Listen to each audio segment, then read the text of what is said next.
There are mornings when we wake up, open our eyes to the familiar ceiling, hear the clock ticking steadily, and yet inside, a vague emptiness rises. Work is still waiting, responsibilities still piling up, life still running as it does every day. And yet what exhausts us is not that the burden is too heavy, but that the heart hasn't found a place to rest. It feels like standing at a crossroads with no signposts. The feet move, but don't know where to go. The body runs like a machine while the soul has gone off somewhere else. In life, we sometimes think suffering comes from the outside, from words, from attitudes, from the way others treat us. But if we look deeply, we see the root lies in an invisible shadow expectation. We expect others to understand us without speaking. We expect work to always go smoothly. We expect love to never fade. And when reality doesn't unfold as we wish, we feel disappointed, then resentful, then in pain. Someone once shared, "I hoped my son would follow in my footsteps, but he chose his own path. I hoped my husband would change, but he remained himself. I've spent my whole life waiting for something to happen, yet I've never felt it was enough." Those words sound familiar, don't they? Because nearly all of us are living inside a box called expectation. If expectation were a guest, it would be the fussiest one we've ever welcomed. It comes, sits down, and demands one thing after another. We think we invite it in for joy, but in the end, it is what makes us restless. In truth, expectation itself isn't evil. It can become a motivation for us to strive. But when we make it bigger than truth, it turns into shackles. Imagine holding a drop of water in your palm. If your hand stays open, the drop remains there glimmering in the light. But if you clench your fist, the water quickly slips away. Expectation is the same. The tighter you grasp, the more you lose its naturalness. I remember a small story.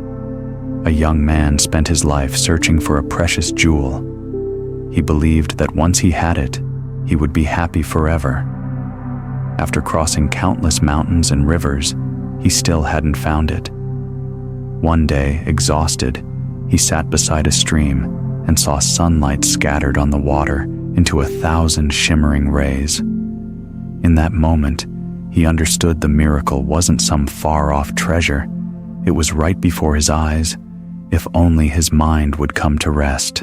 Likewise, we often wander looking for happiness far away. We wait for praise from others, for big success, for perfect love. But true happiness lives in small things. Birdsong at dawn, dewdrops lingering on leaves, the gentle smile of a loved one.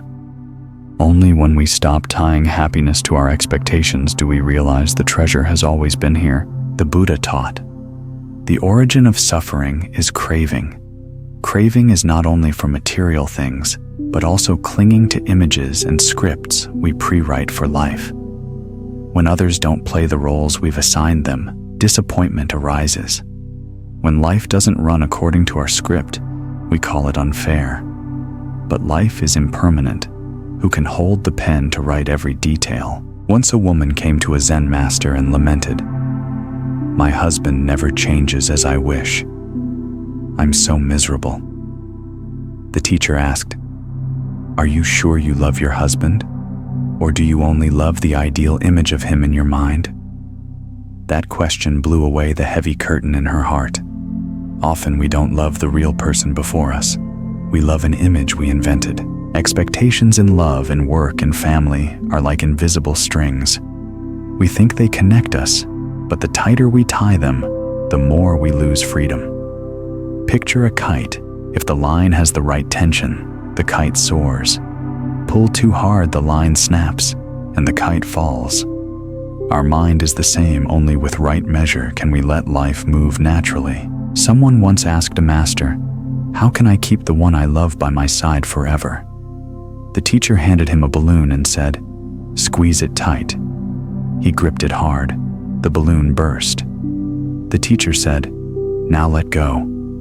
The balloon rose lightly free in the sky. He smiled. Love is like that. Hold it too tight and it disappears. Release it gently and it becomes freer and more beautiful. We often fear letting go because we think letting go means losing. But in truth, letting go allows everything to return to its nature. Like the wind, only when it isn't blocked can it carry fragrance far. Like light, only when the window opens can it flood the room. A student once complained, "I can't meditate. There's too much noise out there." The master asked, "Is sound disturbing you, or are you disturbing the sound?" The student was stunned. The noise remained. Only our mind refuses its presence, and that is the nature of expectation.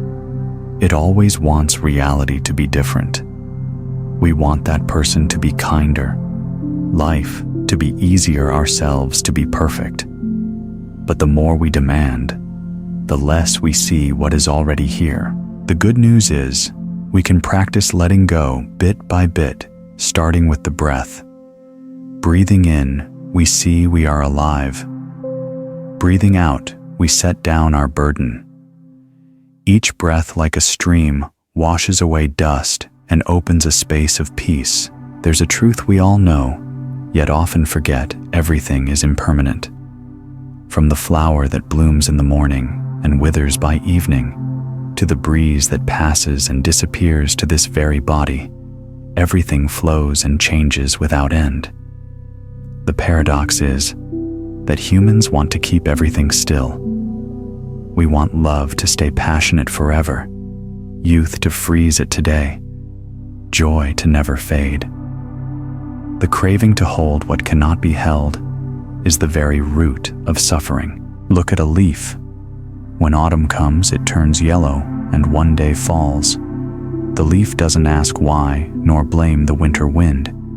It falls at the right time, so the branch can be bare and ready for new buds in spring. If the leaf clung to the branch, the new season would never arrive. Yet we often do the opposite, clinging to what has passed, forcing the present to be identical to yesterday, fearing tomorrow's difference. A flame teaches the same lesson. When it flares, it lights and warms. Then it dies down, leaving ash.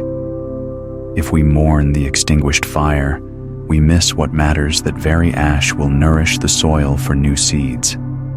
Impermanence is not destruction, but the necessary rhythm of life. When someone once came to a Zen master grieving a loved one, he said, "I can't bear this loss." The master gently asked, "When summer ends, do you suffer?" The man answered, "No, because I know autumn will come." The master nodded. Death is like that, not a full stop, but another season in the cycle of birth and decay. Seeing this, we resist life less. So it is in love. Some expect their partner to love them the same, unchanged forever. But feelings are like the wind, they shift with time. Understanding impermanence, we stop forcing others to conform to a fixed image. Instead, we cherish each moment we still have together. A hand held in embrace, a warm look seen through impermanence, we treasure them as jewels, because we know tomorrow may be different. Someone might ask, if everything is impermanent, is nothing worth our devotion? The answer is the opposite. Precisely because things are impermanent, each present moment becomes precious. Without impermanence, flowers wouldn't bloom, babies wouldn't grow, and we would never mature. Impermanence is the ground of life's movement and renewal. Imagine standing by the sea. Waves roll in one after another, no two alike. If we stand there wishing the waves would stop, we'll be disappointed. But if we truly look, we see the beauty lies in that ceaseless succession. Life doesn't need to stand still to be beautiful. It is beautiful because it always changes. The problem is, we set expectations that someone will love us forever. Our career will always rise. Friends will stay loyal. When reality diverges, we feel let down, then blame, then grieve. But if from the start, we see through the lens of impermanence, we are prepared for change. When love fades, we understand it's the natural cycle. When work stumbles, we know tomorrow may open another door. The Buddha said, "All conditioned things are impermanent. Strive with diligence, do not be heedless." This is a bell of mindfulness, be awake, not vague. Because of impermanence, we should live each day fully. Because of impermanence, we should release impossible expectations. A friend of mine once lost everything. After a single blow, the company collapsed. The family fractured. He thought his life was over. But when he let go, he began again. From zero, found new work, lived more simply. He said, "Only when I lost everything did I truly become free, because there was nothing left to hold and nothing left to fear losing." Seen with fear, impermanence is a disaster. Seen with wisdom, it's a chance to renew life. Practicing acceptance of impermanence doesn't mean passively giving up. On the contrary, it lets us live more deeply in the present. Knowing today may differ from tomorrow, we value every smile, every embrace, every minute together. Knowing health can vanish anytime we love this body more and care for it with breath and stillness. Knowing youth won't remain, we live wholeheartedly in the days when dreaming and striving are still possible. One morning, you step into the garden and see flowers in full bloom. Stop, take a breath, look closely. Don't think that they will fade, and don't wish they would stay forever. Just know that today they are blooming, and that is enough. This is the practice of impermanence, no clinging to the future, no regret for the past, living the present fully. Seeing impermanence, we learn to let go. Letting go doesn't mean giving up everything. It means giving up the illusion that everything will forever be as we want. Letting go is not denial of life. It is accepting it in the most complete way. Love is one of the most beautiful human experiences. It can warm the heart and brighten the darkest days. But love can also become a source of suffering when it's covered by layers of attachment and expectation. We often confuse love with possession. We say, "I love you," but we really mean, "I want you to belong to me and live as I wish." That's when love begins to distort. Picture a flower in the garden. If you love it, you care for it to grow and bloom and accept when its petals fall. But if you fear its loss too much, you pluck it and put it in a vase. It may remain beautiful for a few days, but its life is gone. Many relationships are like that. When we love with freedom, love blossoms. When we love with possessiveness, love withers in our hands. Someone once confided, "I did everything for my husband, yet he didn't change. I suffer because he doesn't become the man I want." The question is, do you love who your husband truly is, or the idealized image you created? To love someone is to accept both their shadows and their light. If we only love the parts that meet our expectations, we have not truly loved. In the Dhammapada, it says, "Hatred is never appeased by hatred. By love alone is hatred appeased." I believe this also applies to love itself. True love does not arise from control, but from understanding and release. Seeing the other as an independent human being with their own journey and wounds, we stop forcing them to be our copy. We give them freedom, and that freedom makes love enduring. Another image. Imagine a small bird in your hand. Squeeze too tightly and you suffocate it. Loosen your hand a little, and it may fly into the sky and sometimes return to perch on your shoulder. Love is the same, bound it wilts. Free it shines. Someone once asked a Zen master, "I love someone, but the fear of losing them torments me. What should I do?" The master replied, "Look at the sun. It never worries that one day the moon will overshadow it. It keeps shining daily whether seen or not. If your love is like the sun, it will give its light without fear of loss. When love becomes a burden, that's a sign we've confused love with ownership. We no longer love for the joy of both, but for our own satisfaction.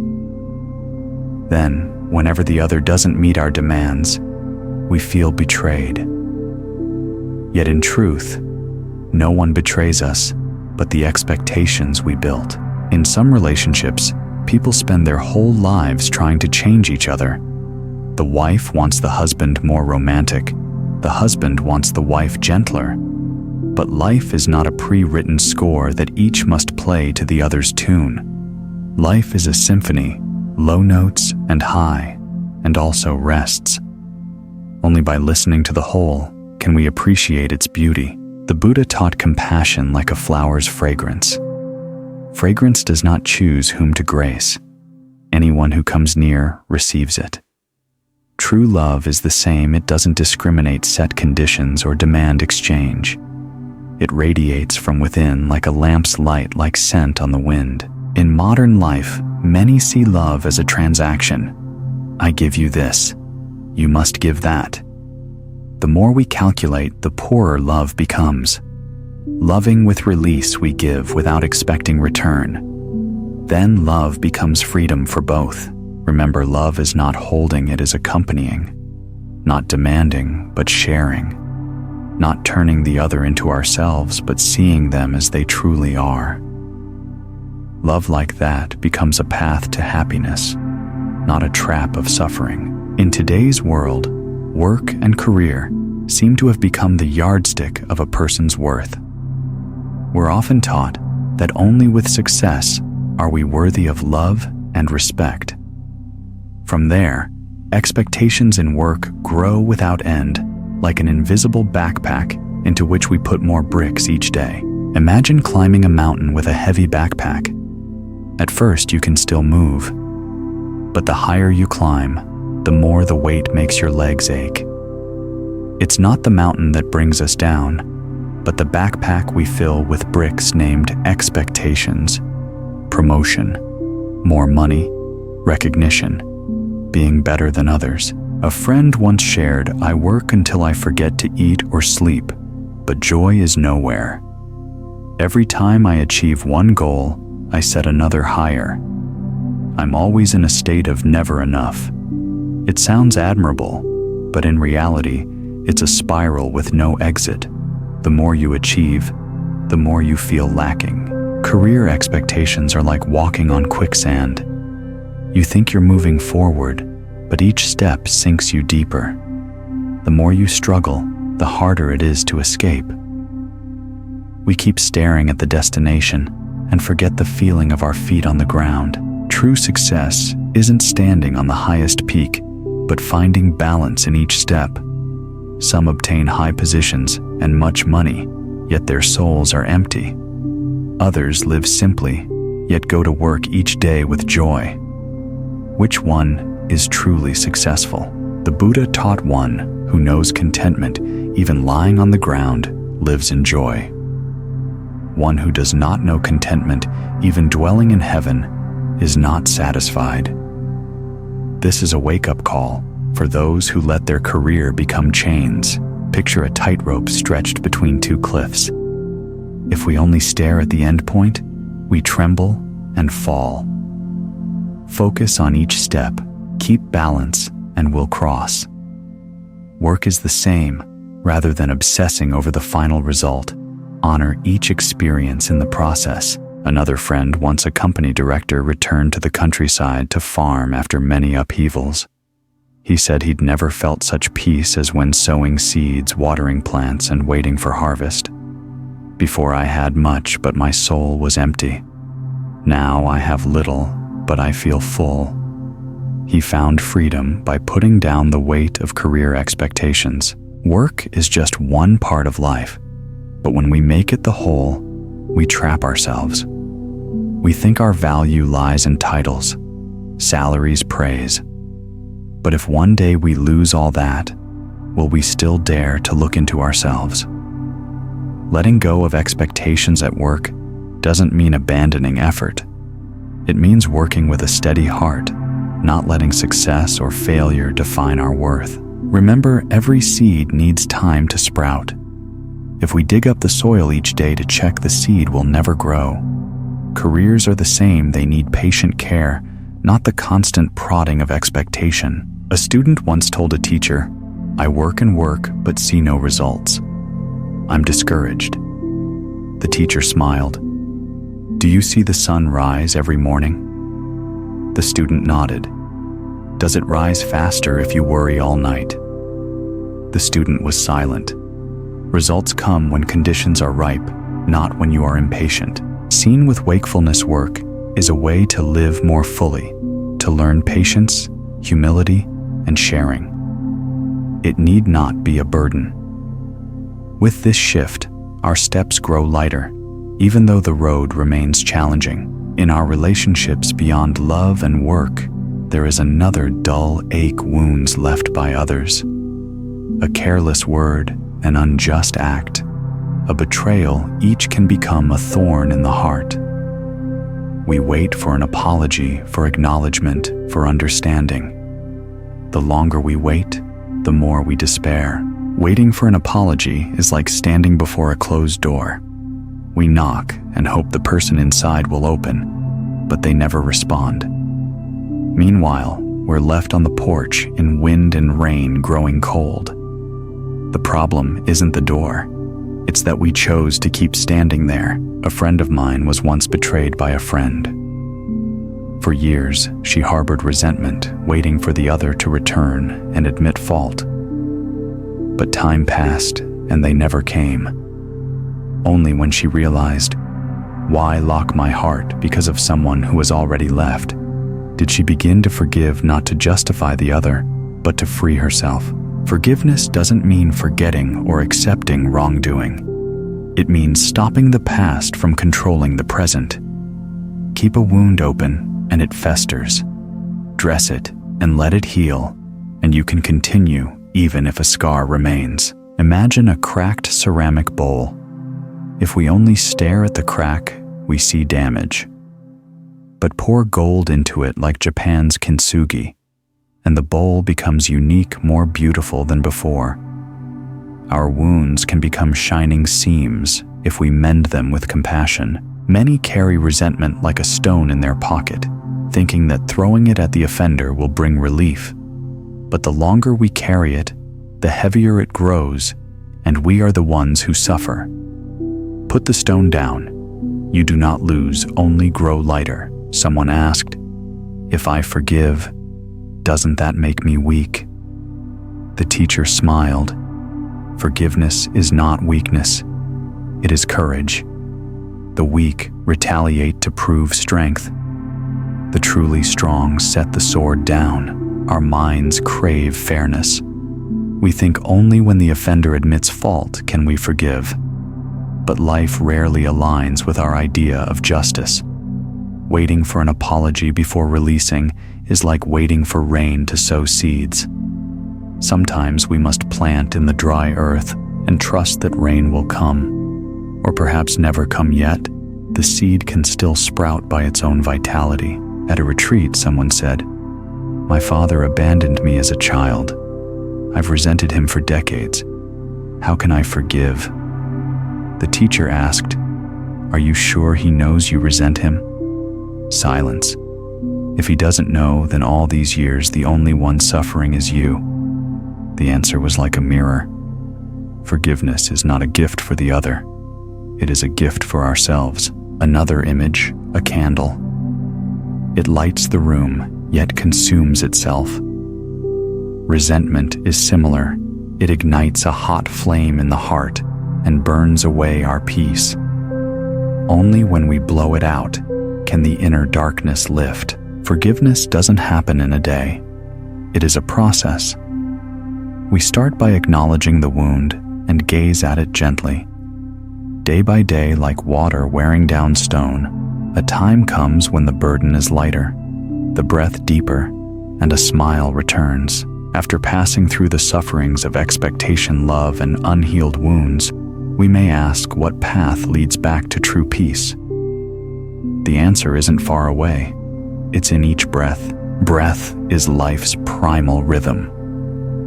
From our first cry to our last exhale, it is always there, but we often forget it.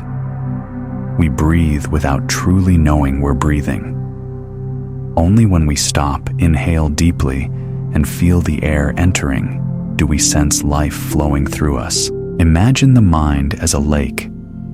When the winds of distraction blow, its surface is ruffled and reflections distort. When the wind calms, the lake is smooth and the sky appears clearly. Breath is the doorway that settles the wind. Each mindful breath is like dropping a pebble into the water, spreading circles of peace. Through the breath, we return to the present. Instead of chasing the ifs of the past or the what-ifs of the future, we simply breathe and know we are breathing. Then, the present moment becomes a miracle, for the present is all we truly have. Alongside breath is compassion. If breath nourishes body and mind, compassion nourishes our bond with the world. Compassion is not mere pity. It is the ability to place ourselves in another's position and see their pain. A child cries for its mother. Outsiders may feel annoyed, but the mother knows that in the crying is insecurity that needs holding. Compassion is like a mother's arms. It doesn't silence the cry, but softens it with tenderness. When we face those who hurt us, if we look with anger, we see a villain. With compassion, we see a human wrestling with their own suffering. When the Buddha was asked, "What can dissolve hatred?" he replied, "Only love." Hatred feeds hatred like fire upon fire. Only love ends the cycle. Compassion is not weakness. It is the greatest strength because it melts the ice in the heart. To make breath and compassion enduring, we need wisdom. Wisdom here is not mere knowledge or cleverness, but a vision that sees into impermanence and non-self. With wisdom, we no longer confuse desire with reality, nor the ego with the larger flow. Picture a lamp breath is the oil that feeds it. Compassion is the light that radiates. Wisdom is the clear glass that protects the flame from wind. Together, they make clarity and peace. At retreats, teachers often say, "When anger rises, stop and take 3 deep breaths. Then ask, where does this anger come from? Whom does this anger harm?" The practice is simple but wondrous. Many discover anger isn't as vast as it seemed. It is a passing cloud across the sky, while the sky remains vast and blue. On the path homeward, we need no magic tricks. We need only to sit quietly, breathe slowly, look with compassionate eyes, and live with wisdom. These are the 3 jewels the Buddha left within us waiting to be awakened. If impermanence teaches us to cherish each moment, non-self opens a deeper level of seeing nothing in life has a separate fixed I. We and the universe, we and others, we and life are interwoven like threads in a vast fabric. Look at a drop of morning dew, clear and sparkling. But the drop is not only itself. Within it are clouds, rivers, oceans, and the sun's warmth. It exists only because of those conditions. Likewise, we are not independent entities. Within us are parents, ancestors, friends, teachers, earth, and sky. Remove any of these and we cannot exist. Understanding non-self, we become less selfish. We see our pain as not only our own, but echoes of many generations, and our happiness contributes to a larger happiness. This realization opens boundless compassion as the border between me and others dissolves. Someone asks, if there is no self, then who am I? The self we cling to is a bundle of habits, memories, and thoughts, like a river. Today's river isn't yesterday's. The water has changed, yet we still call it by one name. So it is with us each day we change in cells, thoughts, and feelings. The I is just a temporary label on that flow. Clinging less to a fixed I, we feel lighter. Much of our suffering comes from the ego's need for recognition, praise, and superiority. If we see that ego as a passing cloud, we needn't fuss over it. Clouds may be thick or thin. The sky remains vast and embracing. Another example, an orchestra. If each instrument tries to show off its own sound, the music becomes chaos. When all harmonize, each instrument contributes to a beautiful melody. Only by letting the ego soften can we create life's symphony together. Day to day, we're caught by two illusions: I will always be like this, and everything belongs to me. Impermanence shows nothing is still. Non-self adds that nothing truly belongs to us. This body is borrowed from the earth and will one day be returned. Wealth, fame, and love stay only for a time. Knowing this, we stop clinging and live more lightly. A Zen story tells of an old monk who owned only one rice bowl. One day it broke. His student worried and asked, "Aren't you sad?" The monk smiled. "From the day it was made, I knew it would one day break. So today, it merely kept its appointment." This is wisdom of impermanence and non-self, knowing the nature of things. We are no longer shocked or excessively pained. Living with impermanence and non-self doesn't make us cold or numb. On the contrary, it lets us love more deeply. Knowing the one before us may not be here tomorrow, we cherish every word and smile. Knowing nothing is truly mine, we share more freely. Seeing the self as a temporary label, we forgive others and ourselves more easily. In meditation, there is a practice called contemplating interbeing, looking into a flower, and seeing clouds, soil, rain, and sunlight. Without any one of them, the flower cannot bloom. So too with us, our existence is the existence of the whole. Seeing this, the boundary between me and you dissolves into a vast, living oneness. After exploring expectation, love work, forgiveness, breath, compassion, wisdom, impermanence, and non-self, our journey arrives at a point of convergence, practicing letting go to touch inner freedom.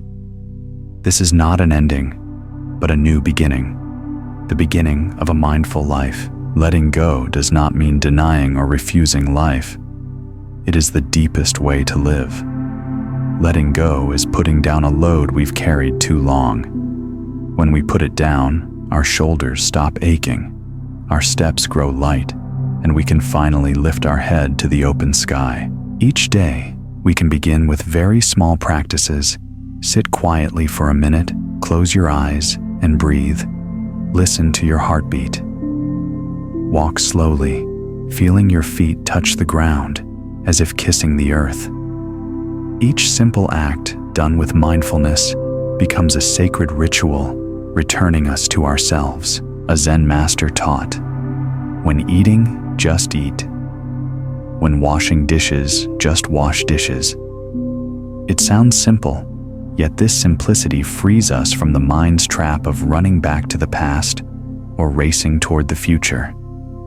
Only when we are fully present do we truly live. Think of the mind as a room. If it's cluttered with old things, there's no space for light. Letting go of expectation, resentment, and fear is tidying that room. When it is spacious, peace naturally fills it. Someone may ask, will there ever be a day when I can let go of everything? The answer, you don't have to. Just let go a little each day, like petals falling one by one. A little wanting, a little anger, a little comparison. Each small release lightens the heart. One day you'll find you can smile even in a storm. Inner freedom is not escaping reality.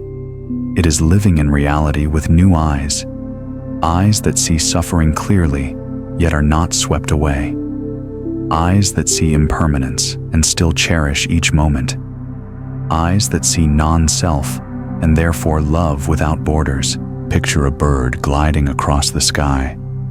It carries no luggage worries about no direction and simply rides the wind.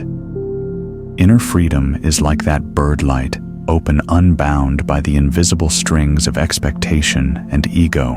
In the instant, we sense that freedom life is no longer a race, but a piece of music, sometimes low, sometimes high, with pauses all necessary to create the melody. We stop waiting only for the climax and savor each note as it sounds. Then we realize peace has never been in tomorrow, or in someone else's hands. It has always been within us.